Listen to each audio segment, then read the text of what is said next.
Get cocktail conversations, candid insights from startup founders, entrepreneurs, and thought leaders from around the globe.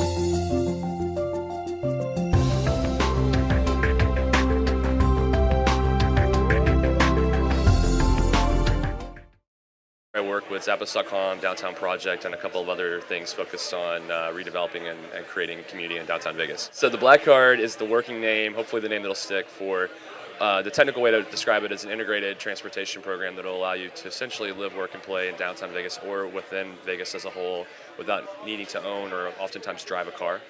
We're integrating everything from Teslas to sort of low-range electric vehicles to bikes and even actually potentially skateboards to try to help you find ways to get around town really, really easily, both within a small zone within downtown and to kind of handle the things you have to do in life, which is like just go to the grocery store that's like 5 miles away or something like that. Work in Progress is the first space in a series of spaces that's focused on creating a hub for the startup community in Vegas. We're all about giving tools to entrepreneurs and startups and helping them find a physical place to connect with each other.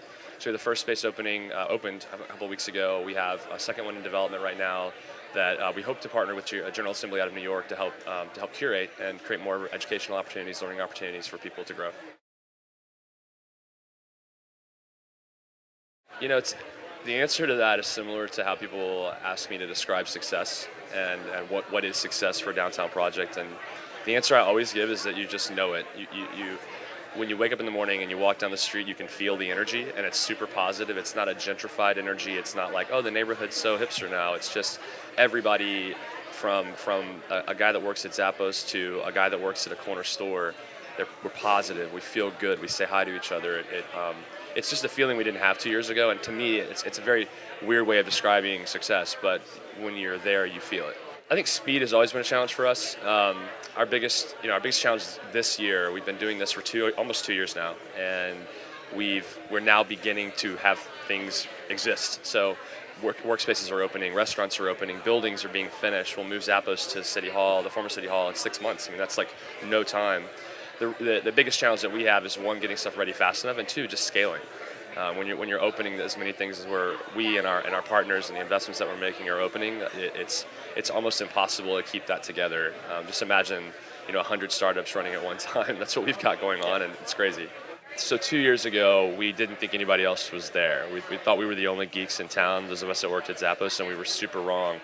I've never seen a community come together so fast and so powerfully, like from the first startup weekend in April of 2011 to the biggest trade show booth, I believe, at South by, and a huge party, and Gabe Shepard raising like $100,000 to support this thing. Like, that happened in less than 2 years, and it was just a full volunteer effort by like 100 awesome people. So I think something like that is what inspires me. Like, we've started to see different groups form out of it. You've got obviously your normal like Ruby, Java, and so forth, but all these people that are really focused on helping create companies, and now we're finding people find out about Vegas and forget about funding. They just want to move there and be there. And I've seen that happen 4 or 5 times. And it's like, wow, you dropped everything and moved to Vegas, and you're like, yeah, I heard about it, and it feels really good. And so I think that's the biggest change, is now we're not really having to sell people on Vegas. It's just kind of selling itself.